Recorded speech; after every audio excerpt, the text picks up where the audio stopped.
இப்ப நம்ம என்னதான் சமைக்க போறோம்? உங்களுக்கு பிடிச்ச எக் ரைஸ் தான் செய்ய போறோம். இந்த கரண்டியை கொடுத்துருங்க அம்மாட்ட. இந்த வெங்காயத்தை முதல்ல அப்படியே கட் பண்ணுங்க. டக்.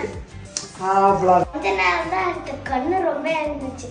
அதான் குக்கு கிட்டே கொடுத்துட்டேன். நீ வடை சட்டி வச்சாச்சு. முதல்ல ஆயில் கொஞ்சம் ஊத்து. இப்ப என்ன பண்ணணும்? வெங்காயத்தையும் கருவேப்பிலையும் போடணும் தங்கம். வெங்காயம் போடுறேன். போடுங்க கோமாளி. இப்ப நம்ம 2 முட்டையும் உடைச்ச போறோம். இப்ப நான் உடைக்க போறேன். டக். டக் உடைஞ்சிருச்சு. என்னடா? சீரகத்தூள் உப்பு போடுங்க அதுல. டக்கு போடுங்க. அப்ப நான் இப்ப பெப்பர் போட்டேன். போடுங்க கோமாளி. அப்ப நான் இப்ப சாப்பாடு போட போறேன். அப்ப எனக்கு சமைக்கிறதுக்குள்ள வேட்டே போயிடும். அப்ப நான் இப்ப சமைச்சது டேஸ்ட் பண்ணி சாப்பிடுறேன்.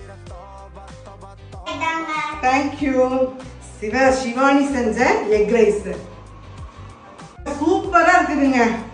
சூப்பராங்க. நீங்களும் டேஸ்ட் பண்ணி பாருங்க. சூப்பர்.